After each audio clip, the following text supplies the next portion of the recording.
Welcome, welcome, Jose. Jose. Hey, can you hear me? All right. Yes. How are you? I'm good. Just trying to figure out the camera right now. All right. Okay. How So are you? I'm good. Thank God. I'm good. Just Excellent. trying to get in the spirit of Christmas. Are you? Yeah. Getting all the shopping and everything out of the way, right? I hear you. Okay. Decorations are up. I put up a like a Grinch, Oh. like the Grinch in front of the house because my daughter loves that movie. So we put this uh, like toy Grinch like blow up thing in front of the house. She loves it. And it's funny. okay. So very in the spirit of things right now. All right. Sounds good. All right. So let me open up by welcome you and everybody, listeners, to the Mortgage 101 and Financial Literacy Show, which is a part of the Positive Radio Network at 106.9 FM with Auntie Donna Moore Stewart with a con color. Here we have my co host, Jose Velasquez from the Latino Lenders, correct? Yeah, the Latino lenders. Yes, okay. And he will thrive to bring you honest and real informations so our listeners could expect to get mortgage education for home ownership and what is it they need to purchase the home and to access funding and diversify the savings they already have. All right. So Jose has helped many families to make the best decisions when it comes to buying and refinancing. And today our topic will be HELOCs. HELOCs. Okay. HELOCS. That's home equity line of credit, correct? Correct. All right. Correct. Okay. So take it away, Jose. And I just come Thank in you. when I need to. Yeah, no, thank you. I appreciate that introduction. Thank you for having me again, guys. And we had kind of discussed the topic a little bit beforehand in regards to what we wanted to talk about this week. And when the HELOC topic came up, it kind of really put me to work as far as like, what are the top reasons, I guess, that most of my clients would take out a HELOC, right? Yes. And really, there were three reasons that are the top reasons that most people take out HELOCs as far as like the clients that I have, seen over the last decade or so. And the reason for it, primarily one is they are looking to invest that money into something, would be the top reason, right? Whether that's into other real estate, whether that's into a business, whether that's into, whatever it might be, right? Sometimes an opportunity arrives and you're able to pull out some quick money from the house and you go and you take out a HELOC, right?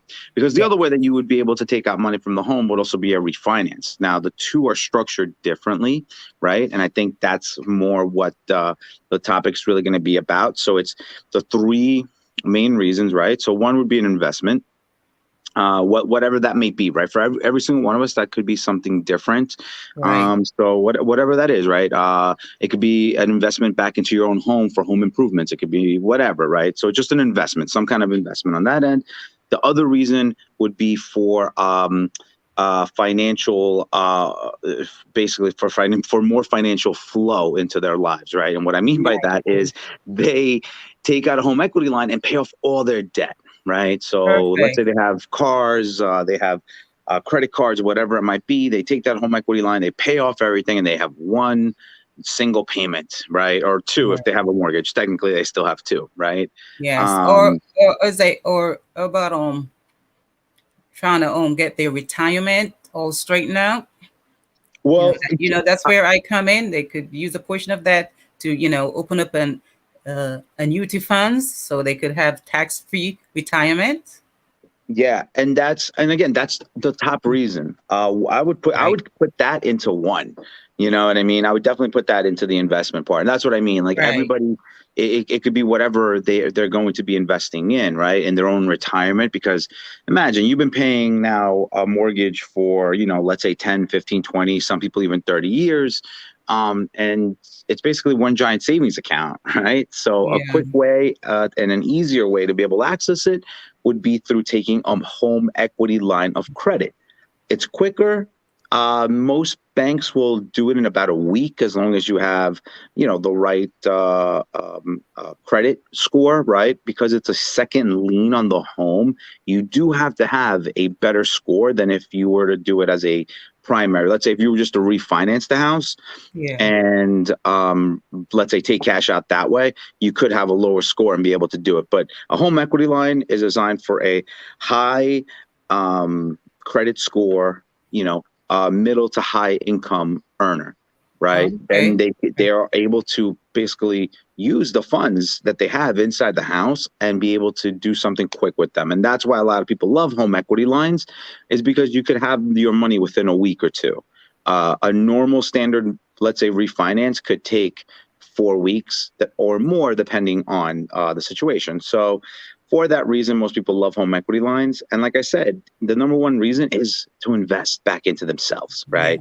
Take some of Right. that money that's been saved up on that house, whether it's 100,000, 200, 300, whatever, right? You pick the number and you're able to pull that out of the home and be able to, invest it back into an annuity, back into stocks. Something that I saw happen during the pandemic was people pulling out some of the equity of their home and putting it into the market, right? Because Yes. everything was super cheap, was super low. So some people decided to take advantage of that, right? Yeah. Others didn't. And, others took the money out and bought other properties with it, right? Others put it into safer, into, let's say, a safer uh, in terms of investments, right? Like annuities and things like that, which, always investments, everything has a risk. But as far as Right. like safety is concerned, you know what I mean? Like the annuities are I very knew safe that. Yeah. products. Those are the Yeah. good. Yeah. you know, but Exactly. like anything else, you always have to put it out there, right? Like a crazy thing can happen. I don't know, like a pandemic, right? And things could go south even for us, right? So, but as far as safety, an annuity, and I saw people put it into real estate. Were kind of two of the safest bets. Annuities and real estate are very conservative, right? Right. A lot Yeah. of people think getting into real estate is risky, but the reality is getting into real estate is really conservative because you buy a rental property, people are always going to have to live somewhere. Right now we have a shortage of homes, Yes. right? You put it into an annuity, it's a depending on, right, because there's variable, but if you put it into a guaranteed annuity, you get that set amount for for what it is, right? Right. um and like I said, those are kind of the two safest bets. And then I saw people put it into some crazy stuff. I don't know if you know about cryptocurrency and all Ah. all these things. I'm telling you, man. Yes. Like I said, number one thing people did with the money was invest. How they invested it was, interesting, because I asked, I'm like, oh, okay, great. What are you going to use this money for? And they tell, and I'm like, okay, great. Because for our purposes, we need to know what the loans are being used for, right? Because they want to make sure that nobody's getting what is it, predatory lending, right? Which Right. happened before '08, which is why now there's all these regulations and licensing and all the craziness that we got to go through. Which is a good thing, right? It keeps that path of entry, more difficult, right? Because we Yes. make sure that everybody that's doing this business is good, right? Essentially, and it's great because I got to see some of the riskier stuff that people put it in, which was kind of cool. Like I said, this whole cryptocurrency was kind of wild to watch people put it into. I saw people put it into real estate. It's all put into annuities, consolidate so that they can get more cash flow and buy, life insurance. That was honestly probably one of the bigger trends I saw was a lot of people consolidating their debt, because let's face it, depending on your age, right, life insurance could be more costly. But if we are able to eliminate, let's say that $500 car payment, and now you're able to take 300 of that 500 and put it into a whole life for some, you know what I mean? People were able to do that. So that was kind of fun this year, being able to kind of help and guide clients through like their own financial um, money management per se, right? And I think Yeah, that's because of our excellent. That's background, good. you know what I mean? We like doing that, right? Like that's Right, something right. that we enjoy doing. Okay, question, Jose. Go ahead. Um, Homeowners still do need an appraisal for the to get the HELOC, right? The home equity line of credit. They still need to do an appraisal. So, okay, so very interesting question. Yes and no, Hmm. right? If you own your own home outright, you don't need to do an appraisal if you're taking out, let's Oh, say, less than 50% of the home right. value, right? So let's say you own a home for 500,000 right now outright because you bought it 30, 40, 50 years ago, right? Um, Basically now, yeah, you could take 250,000 out. They're not really going to need an appraisal because the house value is there. Same thing if you owe, let's say, 200,000 and the house is worth 500,000, you're looking to take out maybe 100 grand for a total of 300. You still have 200 in there. The banks will let you borrow against that. Now, if you want to go up to 95% of the home value because you have, let's say, a mortgage already, and you want to borrow all the way up to 95% of the value, then yes, they will need to do an appraisal. They'll go out, they'll check the house out, they'll make sure that it's worth X, and then you could take out up to 95% of the value of the home on top of the first mortgage if you have one already. Okay. Yeah. So great question though. Yes, absolutely. Depends. Right. Right. Like anything else in life, it all depends on the situation. It's Exactly. that's the thing. In finance, everything has to make sense. So as long as it makes sense, we'll make it work. Yes. And you say you could use it to pay off the mortgage, right? The first mortgage you had, the, the HELOC. No. So it's a second lien.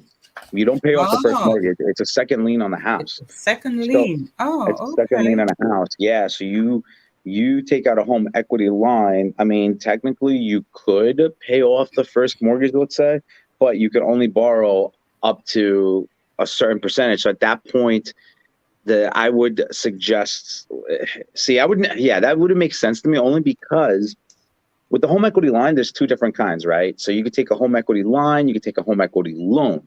Oh, Both line and serve loan. Okay. Yeah, so both serve different purposes, right? And this is why it's kind of fun because depending on what the client wants, I either suggest a line or a loan. Um, More often than not, refinances is always, what we kind of come back to because let's say you do take out the home equity line.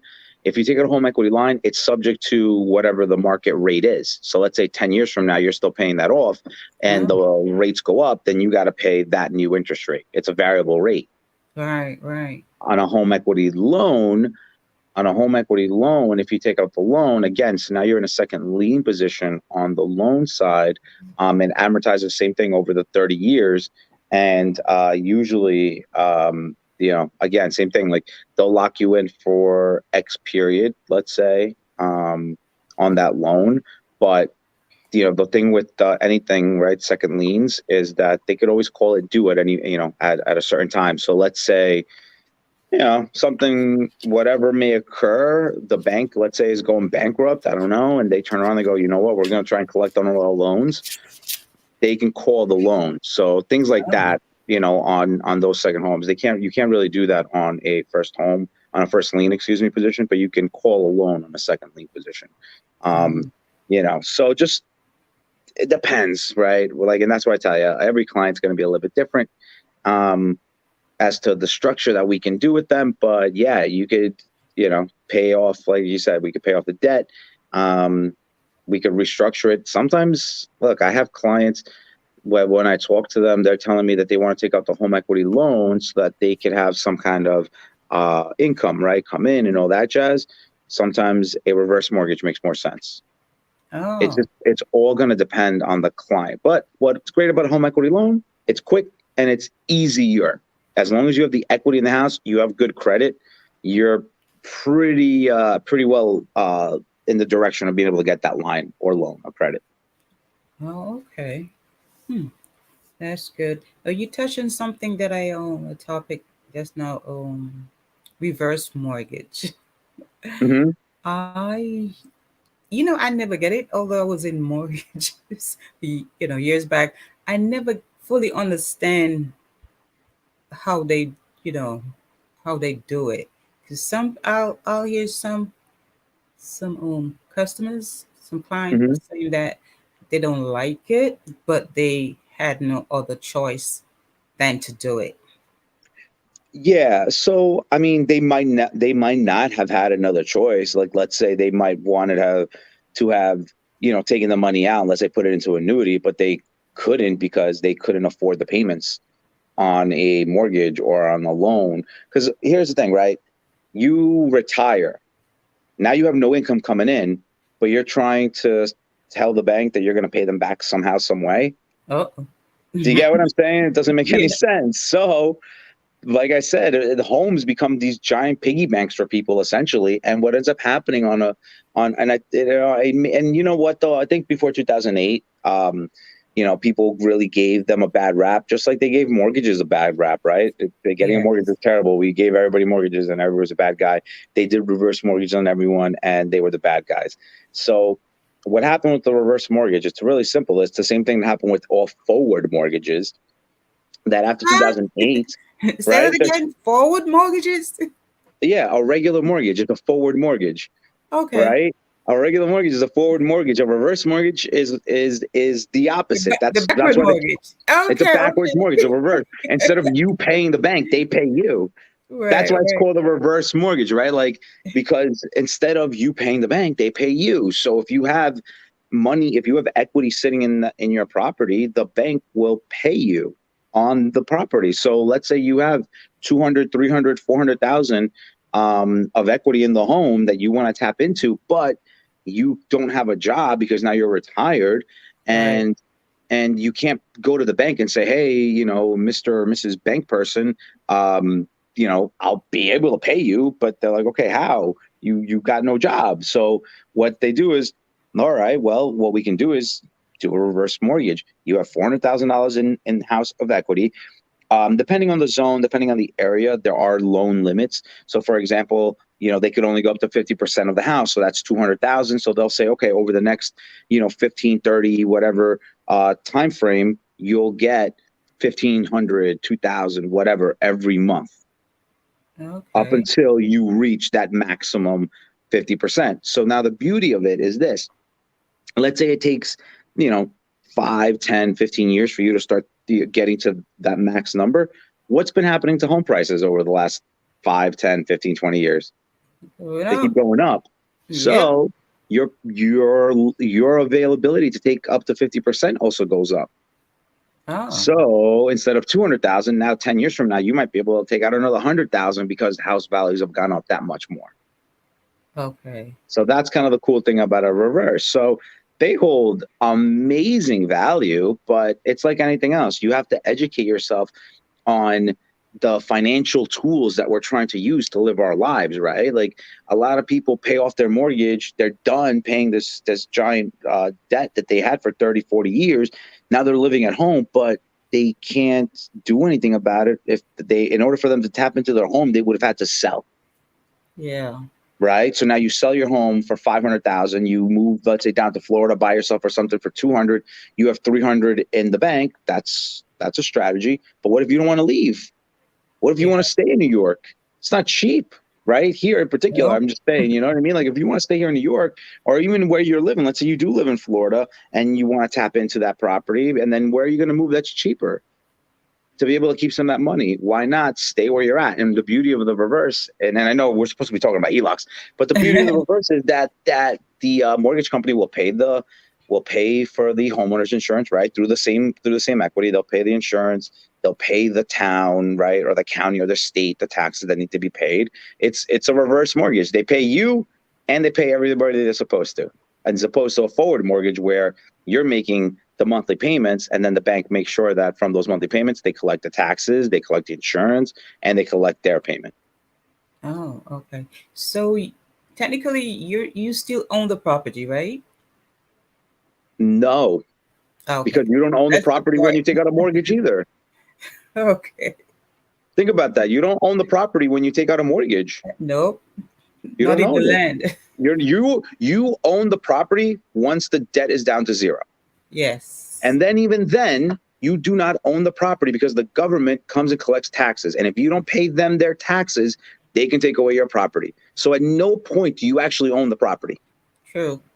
right? Like, Yep. let's think about that logically. So reverse mortgage, what you're saying is, I'm going to incur a debt. I'm going to borrow against my home the same way that, you've seen it. And I saw when I was working at Chase, right? When I was working at Chase, I had constantly, I would have clients leverage their stock portfolio, take out a $300,000 loan, excuse me, and then use that money for their proceeds. It's no different. You have an asset, you borrow against your asset, and you pay yourself. Oh, okay. All right. Yeah, you shed some light on that because although I used to be, I didn't do much of it, but I was in a state of confusion, so I kind of stayed away from it.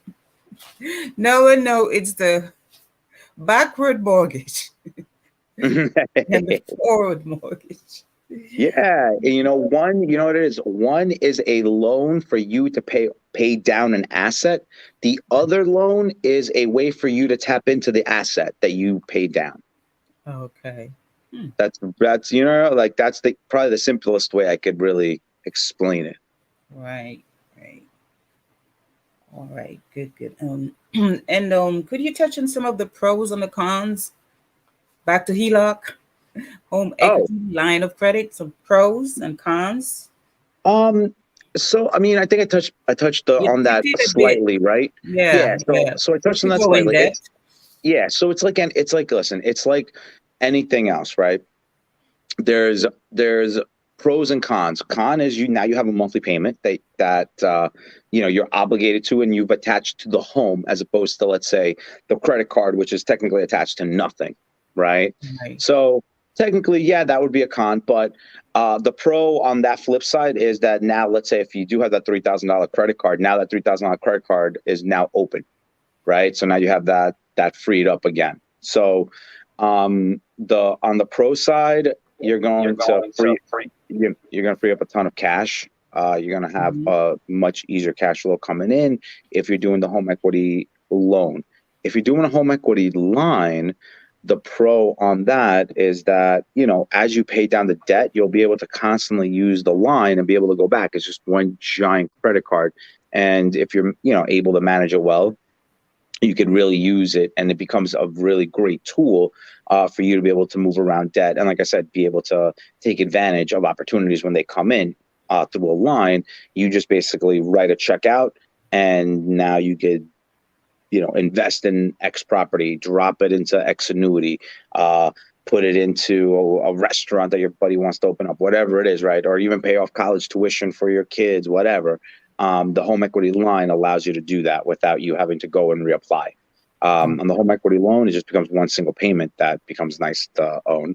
And like I said, my favorite and my top option would be, if you're looking to do that, just refinance the property as a whole, have one solid payment, call it a day. Makes it much easier for everyone involved. So Okay. that's really, yeah, top three. Yeah. All right. So Jose, you could give out your number and how they could get in contact with you.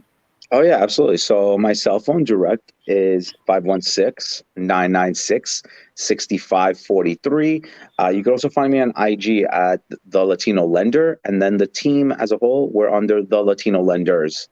So you can find both of those, the Latino Lender and the Latino Lenders. And then again, my number 516-996-6543. I'm also on Facebook as the Latino Lenders. So Okay. and myself, Jose The Velasquez. Latino Lenders. THE Yep. Latino Yep. Lenders.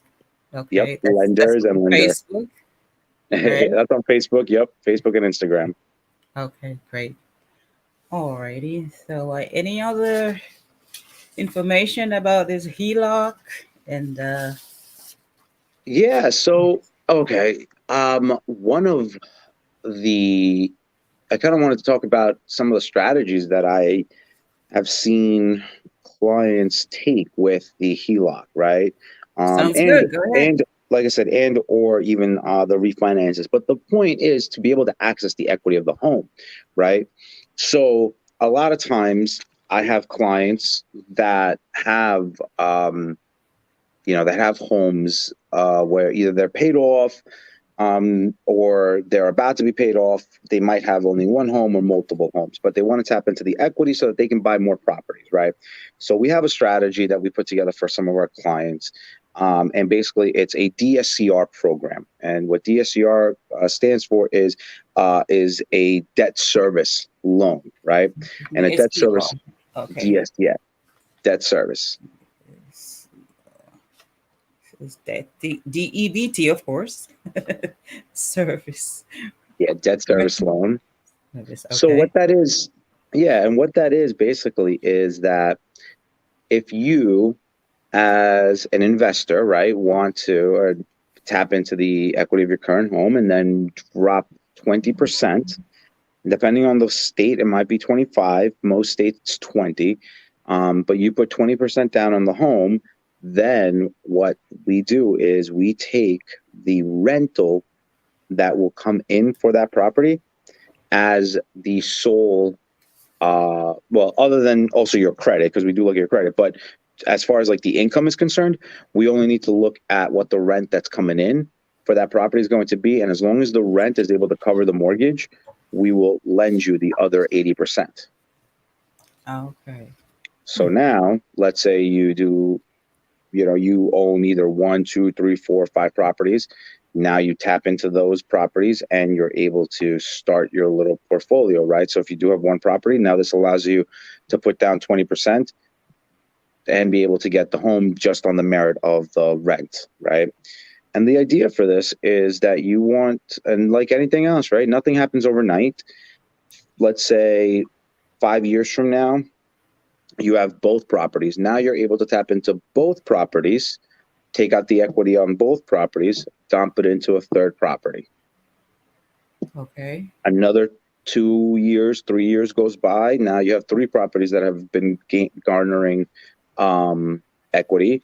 You tap Equities. back into that property, drop into four. And as you start to build more and more properties, you gain equity much, much quicker, right? It's all about compounding. Right. What you get for one home, very different than what you will get once you get to 10 homes, once you get to 20 and 100 and so on and so forth, right? Because it Right. does get to a point where once you get to one to two and on, it becomes much easier and much quicker.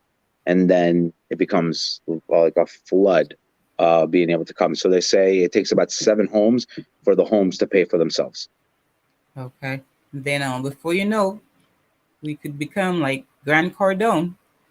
Exactly. And that's Right? really right. And that's the thing. Like that guy started out with one house. One house, I That's it. know. Yes. Every real estate person, every real estate like mogul, whatever, they all started with one, right? Yes.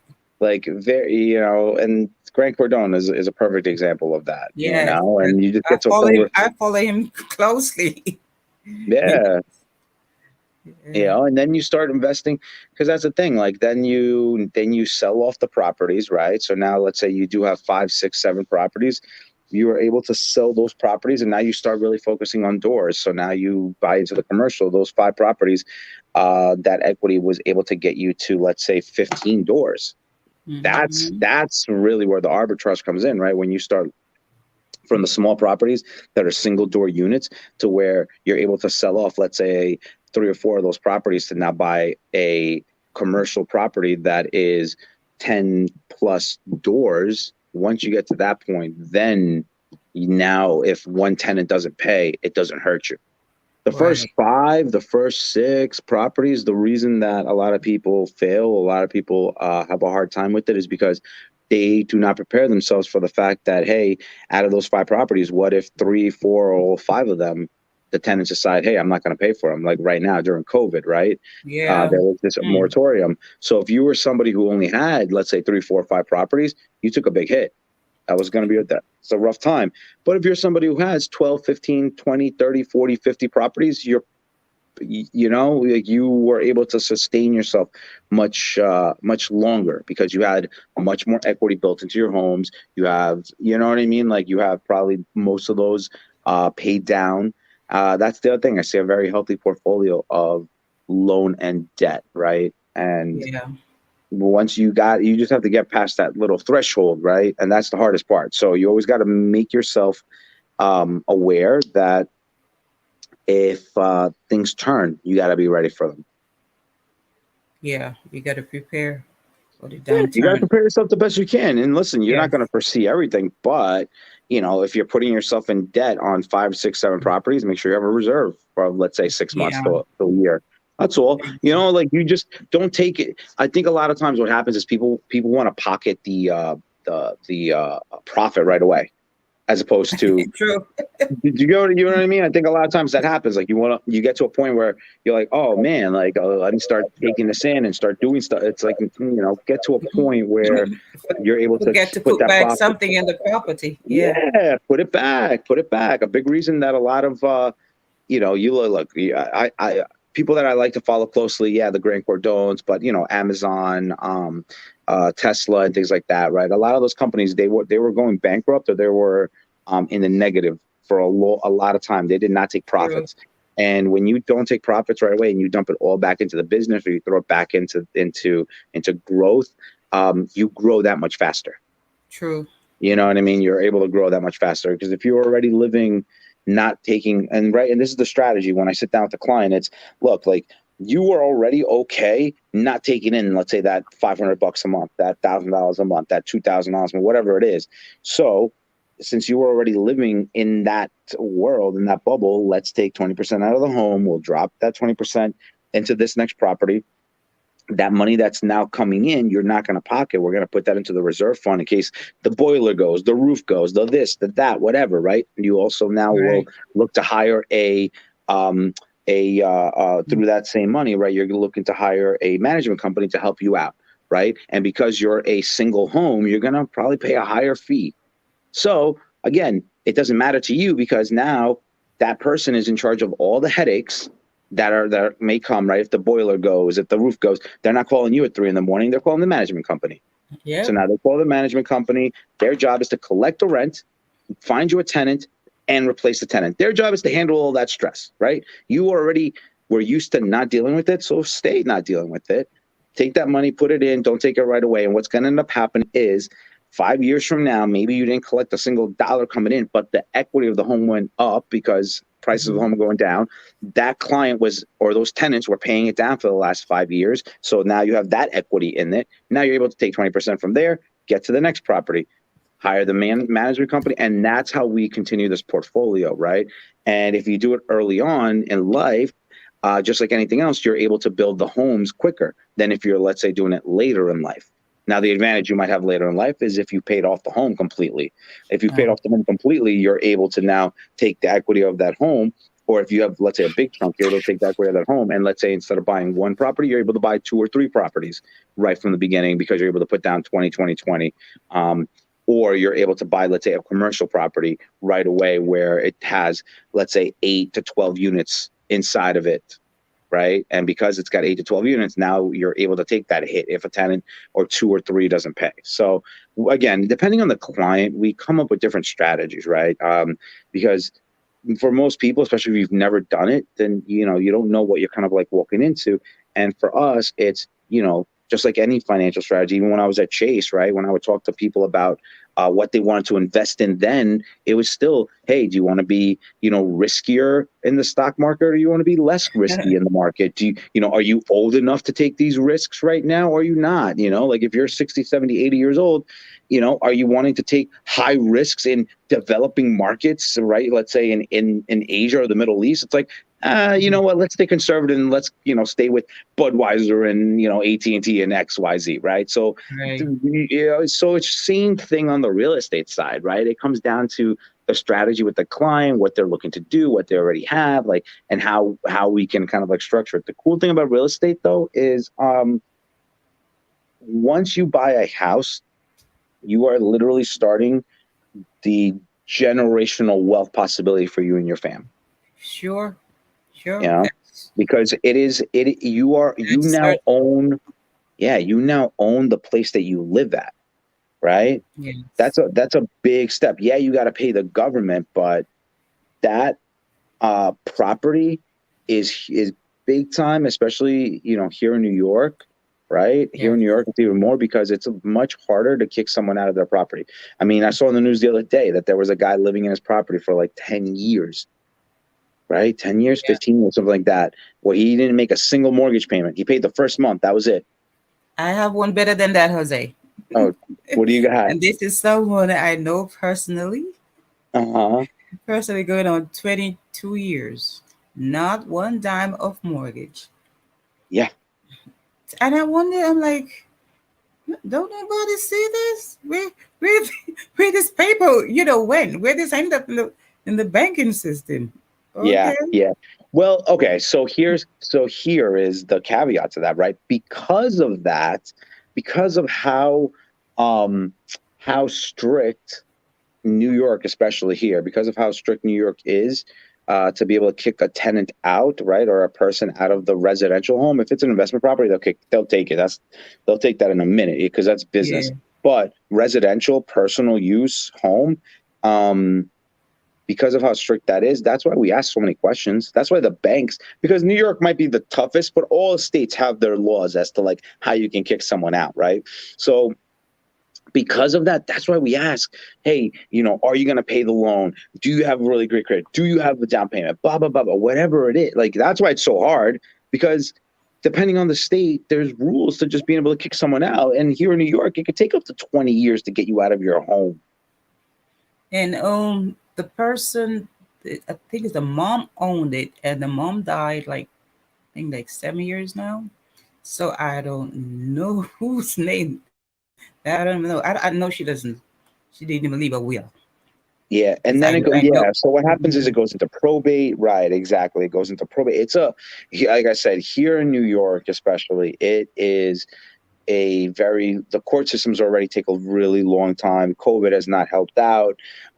So because of those laws and how things got to get done here, people take advantage of it, right? And Mm. or it is something that is really, really good for people because you might get put in a bad position. Let's say, yeah, like it's one of the parents or a relative. Like, let's say you're a 22-year-old kid living at home, mom and dad die in a car crash, and now you're at home, but you don't make income to be able to live anywhere. So it's good that they can't just come around and go, hey, now you got to get out. Right. Like Right, they give right. him time. He might be able to finish graduating school. Like, and I've had this happen. And this is like actually exactly what I say, because it wasn't like that. It was one parent, but still one parent going down hurts.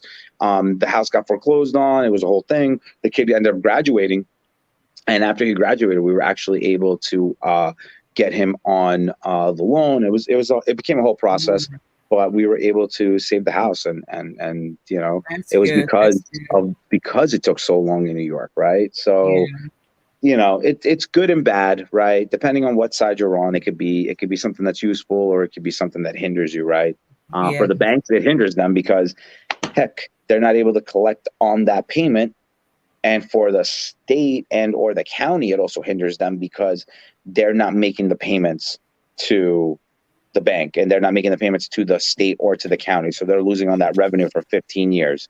Let's say it's 10,000 a year for 15 Hmm. years, they're losing a lot, um, and they're not losing it, they're still collecting it. So who it really affects? Everybody else around you, because those Yeah. taxes that they're not paying, somebody's got to pay them.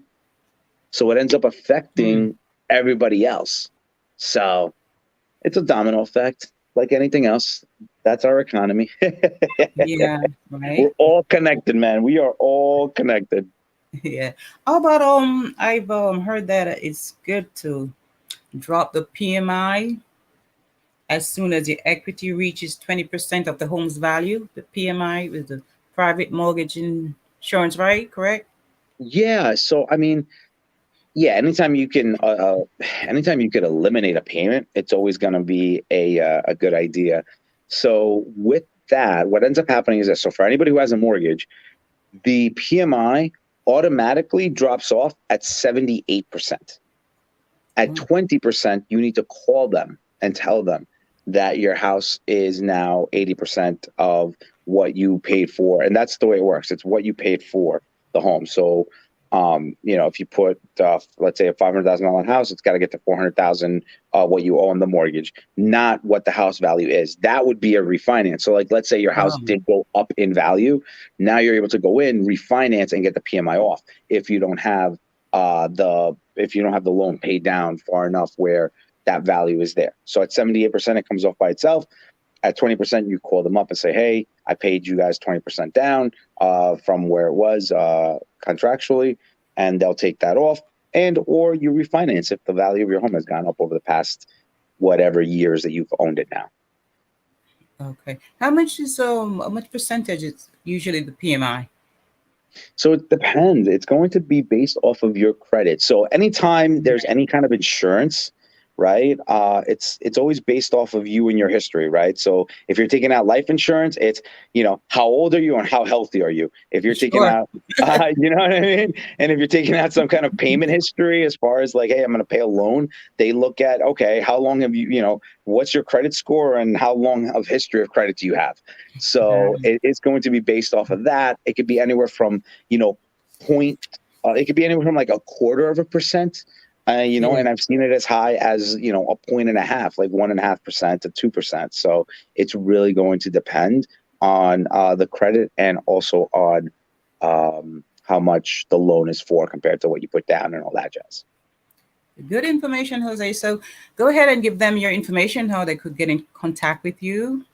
Oh, absolutely. So you can reach me on social media. I am on Facebook and on Instagram as The Latino Lender. The Latino Lender, and also the team is The Latino Lenders. I know we are super creative with that. My telephone number directly, if you need to reach me, is 516-996-6543. Shoot me a text. And then also you can reach us through thelatinolenders@gmail.com. And we'll get back to you on there as well. So. And of course. Oh, and don't forget, anybody that's listening, sorry, I didn't mean to interrupt, but anybody that's listening, if you either refinance or you purchase a home, you have to mention the radio station, right? And we'll give you $500. Yep, we'll give you Positive Radio.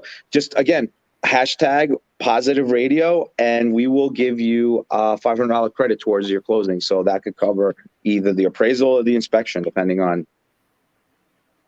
Yeah, the case. Yeah.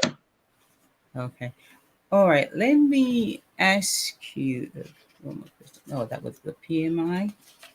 All right. So we're winding down. Yeah, we have a few minutes. Final question.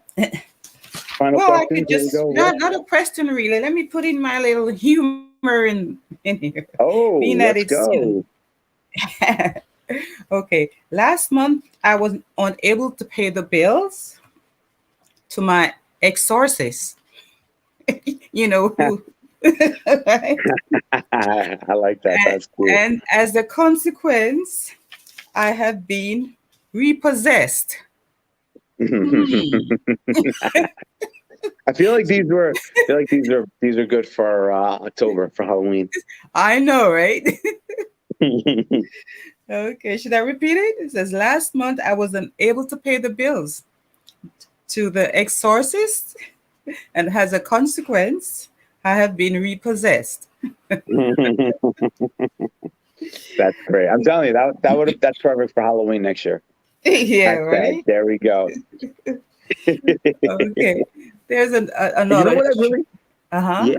I always like the what is it? The like the quotes or the just like a quick business sense or mottos, right? At the end, the way we did last week. Those are my favorite, man. Those inspirational ones. Okay. It makes you think, right? Yes. It makes you kind of just have like those different points. Because I think that is ultimately what we really need in this world, right? Is just being able to have a more of an open mind, right? Sure. And be able to take stuff in, and no matter what industry. And that's the one thing I have noticed across the board, whether I was working with, high net worth individuals and everyone who's just starting out, right? And the thing is, the high net worth individuals or the people that seem to very much progress through life are very open to things. They take Yeah. it in, right? They're not set in their ways. And, listen, in my culture, listen, my mom and dad, it took me forever to be able to break through to them, right? And part of it was, their immigrant family. They came from, El Salvador and everything else. And in our culture, right? Like the kid is the kid, even if you're 30, you're still the kid, right? I To know. them. So even though it's like, hey, I worked at some of the largest institutions, I've gone through all this training, gotten all these licenses and all these, they're like, hey, my dad's my dad. So breaking those barriers, Right. sometimes can take a little bit, right? Whether it's a cultural barrier or family barriers or whatever. But having you yourself, right? Forget trying to convince other people. If you Yeah. can be more open to ideas and concepts and new things, you're going to be successful, right? You're going to be Right. able to break barriers. You're going to be able to do things because you yourself are more open to taking Right. things in. So, and I'm not saying just jump on everything that people tell you, but just take it in, let it Right. stir a little bit in your head before you give your opinions or, put your Sure. dogma on it. Right. You're right. So I do thank you, Jose, and stay in the holiday spirit, you and your family, and be safe Absolutely. out there. And I have I'm just so one more, excited to right? One more one liner. It's short. let's Says, go. who handled the financial matter in a monastery? Who? That's none of your business. Those clowns. None ya. None Yeah, ya. that's None none, ya. right? Right? None your business. I guess. Right? Okay, there. So thanks for stopping by and giving us all this valuable information. And we look forward to talking to each other again and to the media, the listening audience. We thank you. And don't forget Absolutely. to tune in to Auntie Donna at 106.9 FM, Positive Radio. Auntie Donna, more Stewart with a con color. Bye. See ya. Thanks, guys. Alrighty. Take care.